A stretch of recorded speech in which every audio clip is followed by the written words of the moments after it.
Mutual fund முதலீடு உங்களுக்கு சரியா போகுதா? சரியான முடிவுகளை எப்படி எடுக்கிறீங்க? தவறான முடிவுகளை எப்படி அடையாளம் கண்டு அதிலிருந்து வெளிய வர்றீங்க? எப்ப இன்வெஸ்ட் பண்ணலான்ற கேள்விக்கான விடையை எப்படி தேடுறீங்க? இது எல்லாம் தான் இன்வெஸ்டருக்கு இருக்கக்கூடிய பெயின் பாயிண்ட்ஸ். இந்த பெயின் பாயிண்ட்ஸ விலக்குறது தான் M2W முதல் நோக்கம். 1 தவறுகள தவிர்க்கிறோம். 2வது எப்போ இன்வெஸ்ட் பண்ணலாம் அப்படின்னு உங்களுக்கு அலர்ட்ஸ் குடுக்குறோம். வாரம் ஒரு பரிந்துரையாவது உங்களுக்கு வரப்போகுது. ஞாயிற்றுக்கிழமை ஆச்சுன்னா உங்களுக்கு பரிந்துரை வரும். அதே போல உங்களுடைய முழு பொட்டன்ஷியல் என்ன? எவ்வளோ நீங்க சேமிக்கலாம்? எவ்வளோ இன்வெஸ்ட் பண்ணலாம்? அப்படின்னு உங்கள புரிஞ்சுக்க வச்சு, உங்களுடைய பொட்டன்ஷியலுக்கு உங்கள இன்வெஸ்ட் பண்ண வைக்கிறோம். M2W உங்களுக்கான ஒரு பிளாட்ஃபார்ம். நீங்கள் வளர வேண்டிய ஒரு இடம். வளர்ச்சிக்கான ஒரு எக்ஸ்பிரஸ்வே. 1 கோடி என்ற இலக்கை நோக்கி இணைந்து பயணிப்போம். Join M2W now. ஞாயிற்றுக்கிழமை அன்னைக்கு என்னுடைய ஒரு ட்விட்டர் ஃபாலோவர் ஒரு ட்வீட்டை என்னுடைய பார்வைக்கு கொண்டு வராரு. இந்த ட்வீட்டை படிச்ச உடனே எனக்கு ஒரு மாதிரி ஆயிடுச்சு. அதை எழுதினவரு தன்னுடைய நஷ்டத்த பத்தியும், அனுபவத்த பத்தியும் சொல்லியிருக்காரு. ஃபர்ஸ்ட்டு அவரு போட்ட பணம் 1.72 crores 1.72 கோடி ரூபாய் அவரு 2 பங்குகள்ல போட்டிருக்காரு. இந்த 2 பங்குகள் என்ன பங்குன்னு பார்த்தா, இந்தியாவினுடைய மதிக்கத்தக்க 2 பங்குகள். ஒண்ணு TCS, இன்னொன்னு இன்ஃபோசிஸ். இந்த 2 பங்குல அவர் இன்வெஸ்ட் பண்ண 1.72 crores 1.15 கோடியாக குறைந்து விட்டது. கிட்டத்தட்ட 33% போயிருச்சு அப்படின்னு அந்த ஸ்கிரீன்ஷாட்ல அவர் காட்டுறாரு. இப்ப என்னால சாப்பிட முடியல, தூங்க முடியல. நான் அழுதுகிட்டு இருக்கேன். உடைஞ்சு போயிட்டேன். என்னுடைய மொத்த நம்பிக்கையை இழந்துட்டேன். இதுக்கு காரணம் என்னுடைய ஓவர் கான்ஃபிடன்ஸ் அப்படின்னு சொல்றாரு. அதாவது தெளிவா அவரே சொல்றாரு, நான் என்னுடைய ஓவர் கான்ஃபிடன்ஸ்னால தான் இழந்தேன் அப்படின்னு. நான் ஸ்லோவா அந்த ட்வீட்டை படித்தேன். அதுக்கப்புறம் அது கீழே அவர் எழுதின கமெண்ட்ஸை படித்தேன். அந்த ட்வீட்டில் அவர் போட்டிருக்கிற கணக்கெல்லாம் பார்த்தேன். டிசிஎஸ் அவர் ஒரு ஆவரேஜ் ப்ரைஸ் ஆஃப் 3,255 ரூபாயில் வாங்கியிருக்காரு. இன்ஃபோசிஸை 1,500 ரூபாய் ஆவரேஜ் ப்ரைஸில் வாங்கியிருக்காரு. இந்த மாதிரியான நஷ்டம் இன்னைக்கு நேரடி பங்கு முதலீடு செய்யக்கூடிய பலருக்கு நடந்திருக்கிறது. இது ஏன் நடந்தது அப்படின்றது தான் இந்த வீடியோவில் நம்ம பேச போகிற பேசுபொருள். ஏன்னா இது பேசித்தான் ஆகணும். ஃபஸ்ட்டு, நல்ல நிறுவனங்களில் கூட நஷ்டம் வரும்.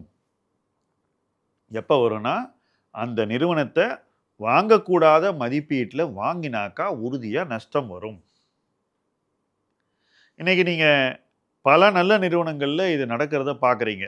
உதாரணத்துக்கு நான் ட்ரெண்ட்டை சொல்லுவேன். மிகச்சிறந்த நிறுவனம். ஆனால் இன்னைக்கு பல பேர் அதில் எக்கச்சக்க பணத்தை இழந்திருக்காங்க.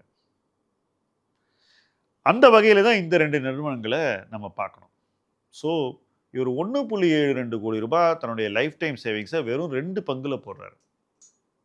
இது ஒரு போர்ட்ஃபோலியோ எப்படி உருவாக்கணும் அப்படின்ற அடிப்படை பிரின்சிபல்ஸுக்கு எதிர்மறையானது. வெறும் 2 பங்குல ஒரு போர்ட்ஃபோலியோ வாங்கும்போது நீங்கள் கான்சன்ட்ரேஷன் ரிஸ்க் அப்படின்னு ஒரு விஷயத்தை உங்கள் வாழ்க்கைக்குள்ளே கொண்டு வந்துடுறீங்க. வெறும் 2 முடிவுகள் தான். இந்த 2 முடிவுகள் தப்பாயிருச்சுனாக்கா ஆட்டம் க்ளோஸ். அதுதான் இவருக்கு நடந்திருக்கு. இப்போ இந்த தப்பு எந்த அளவுக்கு அவரை பாதிக்கும் அப்படிங்கிறத பற்றி கொஞ்சம் பேசுவோம். ஃபர்ஸ்ட், இது தப்பா? இந்த நிறுவனத்தில் முதலீடு செய்யறதே தப்பான ஒரு அடிப்படை கொஸ்டின். இந்த நிறுவனத்தில் முதலீடு செய்யறது தப்பு இல்லை. தவறான மதிப்பீட்டில் அவர் முதலீடு செஞ்சது தான் தப்பு. அளவுக்கு அதிகமான பணத்தை 2 நிறுவனத்தில் கொட்டினது 2வது தப்பு. 3வது தவறு, டவுன்வர்ட் ஆவரேஜிங் பண்ணது. ஒரு உச்ச விலையில் ஆரம்பிக்கிறாரு. 4,000 ரூபாயில டிசிஎஸ் வாங்க ஆரம்பிச்சுட்டு ரொம்ப வேகமாக ஆவரேஜ் பண்ணும்போது நீங்கள் கையில் இருக்கிற காசை எல்லாம் கொட்டிட்டீங்க. அப்புறம் என்ன ஆகுது? அது மேலும் விழுது. அது மேலும் விழும்போது நீங்கள் என்ன செய்யறதுன்னு தெரியாத ஒரு இடத்துக்கு வந்துடுறீங்க. கையறு நிலைன்னுவாங்க. You can't do a thing. அந்த மாதிரி ஒரு இடத்துக்கு நீங்கள் உங்களையே தள்ளிக்கிறீங்க. இந்த டவுன்வர்ட் ஆவரேஜிங் பண்ணுறதே என்னை பொறுத்த வரைக்கும் ஒரு டேஞ்சரஸான ஒரு விஷயம். இதை யார் செய்யலான்னு முதல்ல சொல்கிறேன். நிறுவன மதிப்பை தெளிவாக கணக்கிட்டு விட்டு, அதுக்கு கீழே தான் நான் வாங்க ஆரம்பிக்கிறேன், இன்னும் மேலும் கீழே போயிடுச்சு, அதனால் நான் வாங்குறேன்னு சொல்கிறவங்க டவுன்வர்ட் ஆவரேஜிங் தாராளமாக பண்ணலாம். மிகச்சிறந்த ஒரு கம்பெனி, ஃப்ரான்ச்சைஸ் கம்பெனி, ஒரு வேல்யூ ஸ்டாக் இருக்குன்னு வச்சுக்கோம். அதை நீங்கள் பார்க்கும்போதே அதனுடைய 10 இயர் ஆவரேஜ் பிஇக்கு சராசரியை விட ரொம்ப குறைவாக இருக்குன்னு வச்சுக்கோம். நல்ல டிவிடெண்ட் ஈல்டு இருக்குன்னு வச்சுக்கோம். கம்பெனி பைபேக்கும் பண்ணுவான்னு வச்சுக்கோம். லோவர் வேல்யூவேஷன் நீங்கள் ஆரம்பிச்சிங்கன்னா அங்கேருந்து நீங்கள் ஆவரேஜ் பண்ணாக்கா ஓரளவுக்கு நீங்கள் சேஃப். ஹையர் வேல்யூவேஷன்லேருந்து ஆவரேஜ் பண்ணும்போது அது மாடரேட் வேல்யூவேஷன் வர்றதுக்குள்ளே நீங்கள் எல்லா காசையும் கொட்டிட்டீங்க. அங்கேருந்து அது அண்டர் வேல்யூவேஷன் வரும்போது உங்களுக்கு நஷ்டம் ஆயிடுது. இதுதான் நண்பருடைய வாழ்க்கையில் நடந்திருக்கு. 2 பங்குகளில் போடும்போதும், அதுவும் ஒரே துறையில் உள்ள 2 பங்குகளில் போடும்போது, அந்த துறை சார்ந்த ஒரு சிக்கல் வரும்போது, ஒரு சர்ச்சை வரும்போது, ஒரு கடினமான காலச்சூழல் வரும்போது, அந்த துறை ஒரு சரிவை சந்திக்கும் போது, அந்த துறையில் மட்டுமே முதலீடு செய்தது அடுத்த தவறு. செக்டோரல் கான்சன்ட்ரேஷன் ஆங்கிலத்தில் சொல்லுவோம். இதை பல பேர் பண்ணியிருக்காங்க. ஸோ அப்படி பண்ணும்போது என்ன ஆகுது? ஒரு துறையின் பாதிப்பு ஒரு தனிநபர் பாதிப்பாக மாறிவிடுகிறது. இதுதான் இங்கே நடந்திருக்கு. ஸோ ஓவராலாக பார்க்கும்போது எக்கச்சக்க பணத்தை ஒரே செக்டரில் 2 ஸ்டாக்கில் போடுறது, இறங்க டவுன்வர்ட் ஆவரேஜ் பண்ணுறது, ரொம்ப வேகமாக டவுன்வர்ட் ஆவரேஜ் பண்ணி கையில் இருக்கிற லைஃப் டைம் சேவிங்ஸ் எல்லாம் அதில் கொட்டிடுறது, அதுக்கப்புறம் அந்த ஸ்டாக்கு கீழே வரும்போது என்ன செய்வது என்று அறியாமல் தவிப்பது, கடைசியாக இங்கேருந்து எப்படி மீண்டு வருதுன்றதுக்கு பிளானே இல்லாமல் இருப்பது. அதுதான் இதில் ரொம்ப ரொம்ப ரொம்ப பிரச்சனையான ஒரு விஷயம். இப்போ அந்த பிரச்சனையை நம்ம கொஞ்சம் டிஸ்கிரைப் பண்ணுவோம். இப்போ இன்ஃபோசிஸ் வச்சுருக்கீங்க, டிசிஎஸ் வச்சுருக்கீங்க. இன்ஃபோசிஸினுடைய விலை 1050 ரூபா இருக்குன்னு வச்சுப்போம். டிசிஎஸ்னுடைய விலை 2100 ரூபா இருக்குன்னு வச்சுப்போம். ஜஸ்ட் ஒரு இதுக்கு இது ₹1 அது ₹2 வச்சுப்போம். இந்த இடத்திலிருந்து இவருடைய காஸ்ட் வரணும்னாக்கா டிசிஎஸ் 60% மேலே போகணும், இன்ஃபோசிஸ் 40% மேலே போகணும். அவ்வளோ அப்ரிஷியேட் ஆகணும். இது நடக்குமா? நடக்கலாம். எப்போ நடக்கும் அப்படின்றத நம்ம இப்போ இன்னைக்கு தெளிவாக கணிச்சு சொல்ல முடியல. அப்போ அது எடுக்கக்கூடிய கால அவகாசம் சில ஆண்டுகளாக இருக்கலாம். நம்ம 4-5 வருஷம் நினைக்கலாம். அது அதை விட 1 இயர் கம்மியாக இருக்கலாம், 2 இயர்ஸ் அதிகம் இருக்கலாம். இப்போ யோசிச்சு பாருங்க, ஒரு 4-5 வருஷத்தில் ஒரு ரிகவரி ஆகும்னு வச்சுக்கோம். அது சேஃப் அசம்ஷன். ஏற்கனவே இவர் ஒரு 1 இயர் வேஸ்ட் பண்ணிட்டார் இதில் இன்வெஸ்ட் பண்ணி.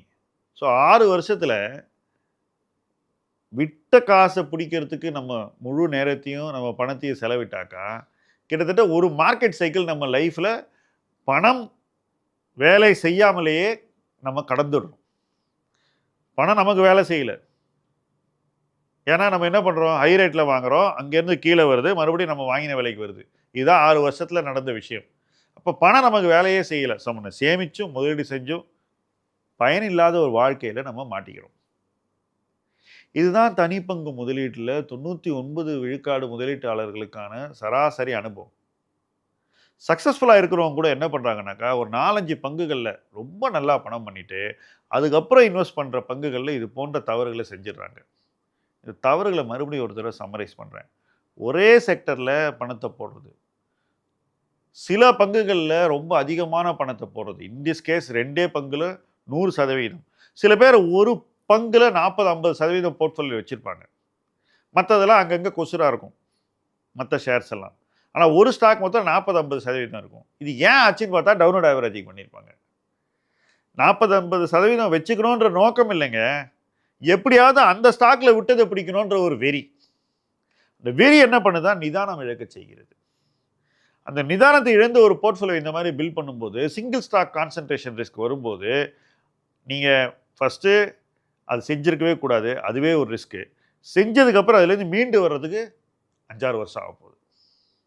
இது மிகச்சிறந்த நிறுவனங்களே நடக்கும்போது அதுக்கப்புறம் நீங்கள் எந்த நிறுவனத்தை வாங்கி மீண்டு வர போகிறீங்கன்ற ஒரு கொஸ்டின். ஒரு நண்பர் கேட்டார், ஏன் சார் நான் அதையே திரும்ப திரும்ப வாங்குறேன் சார், இந்த விலையிலையும் வாங்குறேன், எப்படியாவது நான் வெளியே வந்துடுறேன். இது விதண்டாவாதம். போர்ட்ஃபோலியோ மேனேஜ்மெண்ட்டில் சில விஷயங்களை செய்யக்கூடாதுன்னு இருக்குது. அதில் கான்சன்ட்ரேஷன் ரிஸ்க் ரொம்ப முக்கியமானது. அதுவும் ரீட்டைல் இன்வெஸ்டர் அதை செய்வதை தவிர்க்க வேண்டும். ஏன்னா ஒருவேளை அந்த ஸ்டாக் பர்ஃபார்ம் பண்ணாமலே போயிடுச்சுன்னா ஒரு 4-5 வருஷம் நடக்கலாம், நமக்கு தெரியாது. அப்படி ஆச்சுனாக்கா உங்களுடைய வாழ்க்கையில் நீங்கள் அடைய வேண்டிய எல்லா விஷயங்களையும் நீங்கள் அடையாமல் போயிடுவீங்க. மேலும் கீழே போச்சுன்னா அது ஒரு பெரிய ரிஸ்க். இந்த கேஸில் மேலும் கீழே போகுமான்ற கேள்விக்கான விடை நம்ம கொஞ்ச நாளில் தெரிஞ்சிடும். பட் அப்படி நான் நினைக்கல. பட் இந்த concentration risk, excess allocation of capital to single stock எக்ஸ்போஷர்னு சொல்லுவோம். செக்டோரல் ரிஸ்க், ஒரே செக்டரில் பணத்தை போடுறது, அதுக்கப்புறம் வேகமாக டவுன்வர்ட் ஆவரேஜிங் பண்ணுறது, கையில் இருக்கிற காசையெல்லாம் காலி பண்ணிடுறது, அதுக்கப்புறம் என்ன செய்வது என்று தெரியாமல் தவிப்பது. இது இந்த நண்பருக்கு 2 ஸ்டாக் நடந்திருக்கு, இன்ஃபோசிஸ் அண்ட் டிசிஎஸ். மற்றவர்களுக்கு வேறு ஸ்டாக்கில் நடந்திருக்கும். இந்த அனுபவம் உங்களுக்கு இருக்குன்னாக்கா தயவு செய்து உங்களுடைய அனுபவத்தை கமெண்ட் செக்ஷனில் எழுதுங்க. அந்த அனுபவத்திலிருந்து நீங்கள் மீண்டு வந்திருக்கீங்கனாக்கா எப்படி மீண்டு வந்தேன் அப்படிங்கிறது நீங்கள் தாராளமாக சொல்லுங்கள். மற்றவங்களுக்கு அது பயனுள்ளதாக இருக்கும். என் பார்வையில் இது மாதிரி விஷயங்கள்லேருந்து மீண்டு வருவதற்கு ஒரே ஒரு சிம்பிள் பாயிண்ட்டை நீங்கள் மனசில் வச்சுக்கோங்க. பணத்தை ஒரு இடத்துல விட்ட இடத்துலையே நீங்கள் பிடிக்கணும்னு அவசியம் இல்லை. வேறு இடத்துல பிடிச்சிக்கலாம். First point. செகண்ட் பாயிண்ட், ஒருவேளை நீங்கள் பணத்தை விட்ட இடம் நல்ல இடம், கேபிட்டல் திரும்பி வந்துடும்னாக்கா நீங்கள் அந்த இடத்துலையே அந்த பணத்தை வச்சுட்டு மேலும் பணத்தை போடாமல் கேபிட்டல் உங்களுக்கு திரும்பி வர்ற வரைக்கும் நீங்கள் வெயிட் பண்ணலாம். தேர்ட் பாயிண்ட், ஒருவேளை அது தப்பான இடமா இருந்தால் அங்கேயிருந்து நீங்கள் கேபிட்டலை வெளியே எடுத்து தான் ஆகணும். எடுத்து வேற ஒரு பெட்டர் பிளேஸில் போட்டு தான் நீங்கள் விட்டதை பிடிக்கணும். பணத்தை விட்டுட்டா அதை பிடிக்கிறதுக்கு நம்ம எடுக்கக்கூடிய அந்த ஜேர்னி இருக்கு பாருங்க, அந்த டிராவலில் பிடிவாதம் கொஞ்சம் கூட இருக்கக்கூடாது. ப்ராக்டிக்கலாக இருக்கணும், ஷார்ப்பாக இருக்கணும், ஓப்பனாக இருக்கணும். ஆமாம் நான் தப்பு செஞ்சுட்டேன், இதுலேருந்து மீண்டு வரணும், அதுக்கு நான் என்ன செய்யணும் அப்படின்ற ஒரு மனநிலையில் இருக்கணும். கோபம் வரவே கூடாது. தப்பு செஞ்சது நம்ம வேற யார் மேலேயும் கோபப்பட்டு எந்த பலனும் கிடையாது. என் பார்வையில் இது எல்லாருக்குமே வரலாம். ஆனால் இந்த மாதிரி பிரச்சனை வரும்போது நம்ம என்ன செய்கிறோங்கிறதா முக்கியம். என்னை பொறுத்த வரைக்கும் தவறுகளுக்கு நான் பொறுப்பெடுத்துக்கொள்வேன் ஃபஸ்ட்டு. அடுத்தது மீண்டு வருவதற்கும் நான் பொறுப்பெடுத்துக்கொள்வேன். இது ரெண்டும் நடந்துருச்சுனாக்கா மீண்டு வர என்ன வழி அப்படின்னு நான் தேட ஆரம்பிப்பேன். சின்னதாக விஷயங்களை பண்ணி மீண்டு வருவேன். அதுதான் வழி. ஆனால் இந்த இடத்துல பார்த்தீங்கன்னா அவர் விட்டது லட்சக்கணக்கில். 100 ரூபாய்க்கு வாங்கின போர்ட்ஃபோலியோ இன்னைக்கு 66 ரூபாய்க்கு வந்துருச்சு. 66 ரூபாயிலேருந்து மறுபடியும் 100 ரூபா போகிறதுக்கு 50% லாபத்தை அவர் உருவாக்கணும். இந்த 50% லாபம் சில ஆண்டுகள் ஆகும் என்பதுதான் இன்னைக்கு இருக்கக்கூடிய கணிப்பு. மேபி இன்னைக்கு நம்ம 3-4 வருஷத்தில் வரும்னு நினச்சா அது ஒரு 6 மாதம் முன்னாடி வரலாம், அல்லது 1 வருஷம் முன்னாடி வரலாம். அப்படி வந்தால் கூட நம்ம விட்டதை தான் பிடிக்க போகிறோம். ஒருவேளை அந்த 3-4 வருஷங்கிறது 6 வருஷம் ஆயிடுச்சுனாக்கா அப்போது நம்முடைய மொத்த முதலீட்டு வாழ்க்கையில் ஒரு மார்க்கெட் சைக்கிளை நம்ம இழந்துட்டோம். அப்போது இந்த இடத்துல மறுபடியும் பணத்தை போட்டு இதுலேயே மீண்டு வர ட்ரை பண்ணுறது புத்திசாலித்தனம் இல்லை. வேற ஒரு இடத்துல பணம் போட்டு அந்த இடத்துல வளர்ச்சியை பார்த்து இங்கே விட்ட காசை அங்கே எடுக்கிறதுக்கு ட்ரை பண்ணுறதும் ஓரளவுக்கு சென்சிபிள். இங்கே போட்ட காசை இங்கேயே வெயிட் பண்ணி கேபிட்டலை வெளியே எடுக்கிறது உங்கள் விருப்பம். பட் இதையெல்லாம் தெளிவாக புரிஞ்சுக்கிட்டிங்கன்னா தான் நாளைக்கு இது மாதிரி ஒரே பங்கு, ஒரே செக்டர், அதில் டவுன்வர்ட் ஆவரேஜிங், இருக்கிற காசையெல்லாம் ஒரு சில பங்குகள்லேயே இன்வெஸ்ட் பண்ணுறது போன்ற தவறுகளை உங்கள் முதலீட்டு வாழ்க்கையிலிருந்து நீங்கள் விலக்குவீர்கள். அதிலேருந்து நீங்கள் விலகி வந்தால் தான் வெற்றி பயணத்தில் நீங்கள் சேர முடியும், முதலீட்டில் வெற்றி அடைய முடியும். ரிஸ்க் மேனேஜ்மெண்ட் அப்படிங்கிறது உங்கள் வாழ்க்கைக்கு எவ்வளோ முக்கியங்கிறத புரிஞ்சிக்க முடியும். உங்கள் வாழ்க்கையில் பணம் ஒரு பக்கம் வேலை செய்கிற மாதிரி ரிஸ்க் மேனேஜ்மெண்ட்டும் உங்களுக்காக எல்லா நேரத்துலையும் வேலை செய்யணும். Money should work for you, risk management should work for you. மணியும் ரிஸ்க் மேனேஜ்மெண்ட்டும் சேர்ந்து ஒர்க் பண்ணும்போது தான் முதலீட்டில் வெற்றி கிடைக்கும். அந்த வெற்றியை நோக்கி இணைந்து பயணிப்போம். முதலீட்டு களம் உங்கள் களம். நன்றி.